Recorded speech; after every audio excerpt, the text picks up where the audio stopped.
त्यांनी आपल्या सगळ्यांशी संवाद साधायचा आहे. आपण जोरदार टाळ्याने त्यांचं इकडे स्वागत करणार आहोत.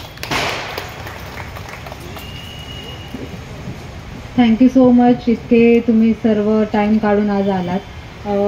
काजल माझी एक स्टुडंट होती. जेव्हा ती मला भेटली होती की तिथं सर्वात पहिले जेव्हा मी स्टार्टिंग केलं की नाशिकमध्ये मी रिटर्न झाले हैदराबादवरून मूवी करून, तर मी विचार केला का इथले स्टुडंट्समध्ये जेव्हा मला इंटर्न्सची गरज होती तर ते डिजिटल इलस्ट्रेशन किंवा ॲडव्हान्स जे स्पेशलायझेशन कोर्सेस होते तर ते नॉलेज इथल्या स्टुडंट्समध्ये लॅक करत होतं. नॉट ओन्ली नाशिक, आपलं पूर्ण तुम्ही इंडियामध्ये पण बघाल तर डिजिटल इलस्ट्रेशन किंवा हे जे ॲडव्हान्स कोर्सेस आहेत किंवा आपण जसं आता ज्वेलरी मेकिंग पण शिकवतो तर मेकिंग प्रोसेस नाही शिकवत, तुम्ही फक्त डिझायनिंग बुकिश नॉलेज शिकतात. तुम्हाला जेव्हा एक्सपिरियन्स येतो, तुम्ही कॉलेजेसमधनं पासआउट होतात तेव्हा तुम्ही इंटर्नशिप्स करतात, तिथलं वर्ल्ड खूप वेगळं आहे आणि इथे तुम्हाला ते जे बुकिश नॉलेज भेटतं त्याच्यामध्ये खूप डिफरन्स येतो. तर आम्ही एक नवीन कन्सेप्ट वर्कआउट केली की IDF हे का बरं बॉर्न झालं आहे, गरज का पडली आहे की NIFT किंवा गव्हर्नमेंट कॉलेजेस पण आहेत, तर आपण नवीन काय आणतो की आज आमच्या इथे जे पण फॅकल्टीज आहेत ते सर्व स्वतःचे त्यांचे ब्रँड्स आहेत, ते त्याच्यातनं टाईम काढून ते त्यांचं एक्सपिरियन्स शेअर करत आहेत स्टुडंटसोबत की ते त्यांचं पूर्ण बॅग मेकिंगची प्रोसेस किंवा ज्वेलरी मेकिंग आहे, पॅटर्न मेकिंग आहे. तर पॅटर्न मेकिंगमध्ये पूर्ण ड्रेप्स वगैरे जे असतात की पूर्ण मॅनिक्विनवरती आपण पूर्ण फॉर्म करतो. तर हे कन्सेप्ट आपल्या कॉलेजेसमध्ये मास्टर्स होऊन जातात तरी स्टुडंट्सला माहीत नाही आहे प्रॉपर वेमध्ये ती फंक्शनिंग कशी होते की फॉर एक्झाम्पल की फॅब्रिक्स कुठून सोर्स करायचे याच्यापासून स्टुडंट्स नंतर लॅक करतात. म्हणून करिअर वाईज आपण जर इथे तुम्ही कोणत्याही कॉलेजेसमध्ये पण सर्च केलं तर 99% स्टुडंट्स एम्प्लॉयमेंटसाठी आज सर्च करतायत की कॉलेजनंतर आम्ही करू काय. तर तुम्ही जर डिग्रीज म्हणजे तुम्ही डिग्रीसाठी फक्त कॉलेजमध्ये जर जात असाल तर ही क्रिएटिव्ह फील्ड आहे. तुमचं ज्याचं इंजिनिअरिंग झालं, डॉक्टरेट झालं, इथे डिग्री खूप इम्पॉर्टंट आहे कारण तिथे इंटरव्ह्यूज तुम्हाला पासआउट करून मग तुम्हाला तिथे जॉबसाठी अप्लाय करायला तिथे क्रायटेरियाज असतात. दिस इज क्रिएटिव्ह फील्ड. डिझायनिंगसाठी तुम्हाला कोणत्याच सर्टिफिकेटची गरज नाही. आज केतकी मॅम आहेत, तुमच्या ऑफिसमध्ये तरी तुमची डिग्री असेल का? जसं तुम्ही सांगितलं की तुम्ही डिग्री किंवा कोणतेही कॉलेज फॉर्मल एज्युकेशन घेतलं नाही, तर आपण इथे सर्व हे ब्रँड ओनर्स येऊन पूर्ण त्यांचं नॉलेज की त्यांनी कसं स्टार्टअप केलं किंवा मी पण काजल पण, तर त्यांनी पूर्ण लॉ केलेलं आहे.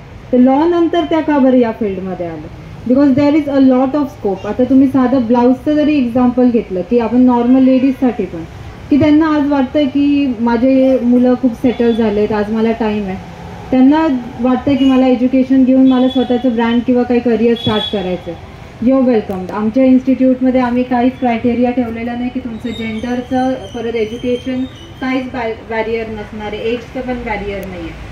नॉर्मली कॉलेजेसमध्ये फॅशनसाठी पण जायचं आहे तर लोक काय विचार करतात, लेडीज काय विचार करतात, आता मी इथनं 5 hours स्पेंड करून परत माझी बेबीजला घरी ठेवून मी तिथे जाऊन कॉलेजमध्ये एवढा टाईम स्पेंड कसं करू, एवढं ट्रॅव्हलिंग मी कसं करू. तर हे आपण सगळे ड्रॉबॅक्स, लूपहोल्स जे होते ते आपण स्टडी करून मग हे IDF बॉर्न झालेलं आहे.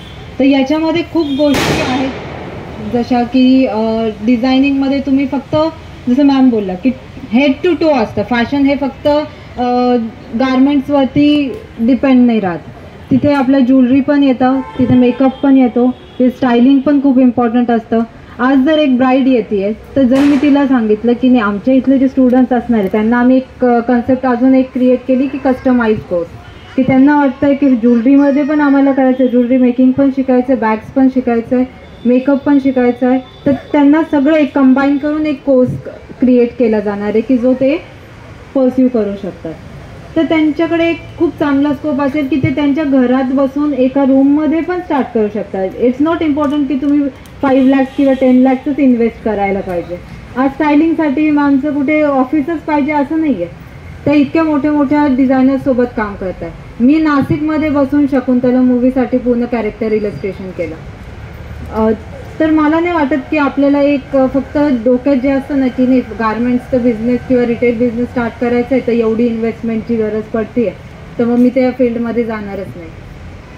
तर IDFचं मेन रिझन आहे की इथे आपण पूर्ण मॅन्युफॅक्चरिंग प्रोसेस, परत आपण त्यांना जयपूरला व्हिजिट्सला पण नेणार आहे की जिथे मार्केट्स एक्झॅक्टली कुठे की तुम्ही तिथनं सोर्स करून मग तुम्ही तुमचे स्वतःचे पीसेस क्युरेट करू शकतात. आता जसं ज्वेलरीचं पीस झालं, तुम्ही इथे बनवतायत रोज, ऑक्सिडाईज आहे, मीनाकारीचे आहे, सगळे तुम्हाला मटेरियल स्टडी करायला भेटणार आहे, केस स्टडीज आहेत, जे की प्रॅक्टिकल नॉलेज नेसेसरी आहे, आपण ते सर्व नॉलेज देणार आहे रादर दॅन बुकिश नॉलेज. आता बुक्सवरती पण बुक्स पण खूप इम्पॉर्टंट असतात. आपण बुक्स आपण असं नाही म्हणणार की त्याच्यात काहीच इम्पॉर्टंट नाही आहे, पण आम्ही बुक्स पण अशा डेव्हलप केल्या की ते इंडियन मार्केटसाठी सुटेबल असेल. जर आता मी आज बोलते बोटनेक, पण मी स्टडी करते गुचीचा ब्रँड, तर तिथलं बोटनेक तुमच्या डोक्यात राहिलं तर तुम्ही तेच इमॅजिन कराल की टी शर्टमध्ये बोटनेक कसं होतं. पण तेच आमच्या बुक्समध्ये पूर्ण ब्लाउजेसवरती किंवा अनारकलीजवरती तुम्ही जर ती इमेज बघताय तर तुम्हाला ते कायम लक्षात राहील, कारण व्हिज्युअल्स तुम्हाला जास्त इम्पॅक्ट करतं रादर दॅन फक्त बुक्समध्ये वर्ड्स. तर आमचे बुक्स पण आम्ही पूर्ण स्क्रॅचपासनं ते फक्त आमच्याकडेच असते. आमचे पूर्ण फॅकल्टीजने बसून तेवढा टाईम स्पेंड करून ते बनवलेले आहेत. तर इथे काहीच तुम्हाला बाहेरनं की जसं फॉर्मल मॅम बोला तर फॉर्मल आहे हे एज्युकेशन, पण याच्यामध्ये एक नवीन प्रकार आहे की आपण पूर्ण सगळं आपले एक्सपिरियन्स टाकून त्याच्यात नवीन काहीतरी क्रिएट केलेलं. तर नक्कीच आता आपण या वीकेंडपर्यंत वर्कशॉप्स वगैरे कंडक्ट करणार आहे. तुम्ही नक्की येऊन व्हिजिट करा. काजल तुम्हाला खूप चांगल्या प्रकारे एक्सप्लेन पण करेल. जसं आता आमचे जेवढे पण तुम्ही मध्ये व्हिजिट कराल आता ओपनिंग झाल्यावर, तर तिथे जेवढे पण सॅम्पल्स लावलेले आहेत तुम्हाला कुठेच एवढी ट्रान्सपरन्सी दिसणार नाही. निफ्ट सारख्या गव्हर्नमेंट कॉलेजमध्ये जरी गेले ना, ते तुम्हाला कधीच सांगणार नाही ॲडमिशन घेताना की सिलेबस ते काय देणार आहे, तुम्हाला या फीजमध्ये तुम्हाला काय काय शिकायला भेटणार आहे. किंवा ते तुम्हाला आता जसं आपलं NFD कॉलेज आहे, त्यांची फीज आहे 1 इयरची 1.5 लाख रुपये, पण त्याच्यात ते कधी खाटवर्क शिकवतात का? आज मास्टर्स झालं आहे काजलचं, त्यांच्यासोबतचे जेवढे पण स्टुडंट्स होते माझ्याकडे ते येतात व्हिजिट करता, त्यांना सिम्पल विचारते की खाका म्हणजे माहीत आहे का तुम्हाला? तर खाका म्हणजे पण माहीत नाही तर तुम्ही डिझायनर म्हणून कसं वर्क करणार? कारण एम्ब्रॉयडरीसाठी बेस असतो खाका. तर ते सगळ्या बेसिक ज्या गोष्टी आहेत ना, हे प्रॅक्टिकल नॉलेज हे जर तुमच्याकडे असलं तर तुम्ही साधा एक ब्लाऊज असतो त्याची स्टिचिंग कॉस्ट तुम्ही घेतात 500 रुपीज. तेच जर मी त्यांना सांगितलं की त्याच्यावरती प्रिंट आहे, माझ्याकडे क्लायंट आलं त्यांना मी जर सांगते की नाही याच्यावरती प्रिंट जी आहे ना ती पण तुम्हाला पूर्ण वर्ल्डमध्ये तुमच्याकडेच असते, ती प्रिंट मी बनवून देते, प्लस त्याच्यावरती हँड एम्ब्रॉयडरी करून तुम्हाला पूर्ण जरदोजी वर्कमध्ये पूर्ण तुम्हाला वर्क करून मी देणार आहे. तर ऑब्व्हियसली त्याचे लगेच लोक किती चार्ज, आपण 5000 सांगितले तरी पे करायला रेडी असते, बिकॉज तो पीस फक्त त्यांच्याकडे असणार आहे. तर हे जे कन्सेप्ट आहे ना, हे बिझनेस केलं, तर हे सर्व जे कोर्सेस असणार ते एंटरप्रेन्युरियल कोर्सेस आहे. याच्यातनं आपण जॉबसाठी जेव्हा फॅशन फील्डमध्ये जातो ना, तर जॉब्स तर आपल्याला बाकीच्या पण फील्ड्समधनं भेटतात.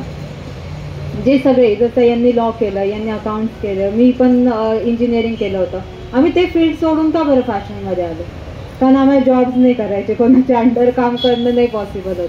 तर हे पूर्ण बिझनेस फील्ड आहे.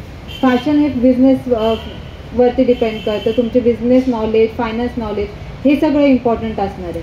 तुम्ही एक कुर्ती जरी बनवताय, एक ब्लाऊज पण बनवतायत, तर तुम्ही जेव्हा आपण सगळ्यासाठीचं गार्मेंट बघतो त्याला का बरं ती 80,000 पासूनच एक साधं प्लेन कुर्ती स्टार्ट होते, त्याच्या मागे काहीतरी कन्सेप्ट असेल.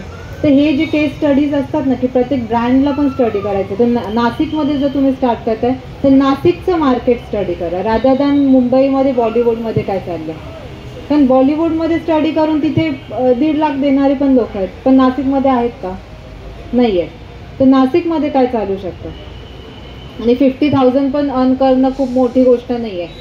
फॅशन फील्ड जर आपण म्हणतो तर आरामात तुम्ही एकदम साधं ब्लाऊजवरती पण तुम्ही स्टार्ट केलं तरी ब्लाऊजच्या बिझनेसवरती पण तुम्ही 50 to 1 लाख रुपीज कमवू शकता. तर ते पूर्ण नॉलेज तुम्हाला इथे भेटणार आहे. थँक्यू.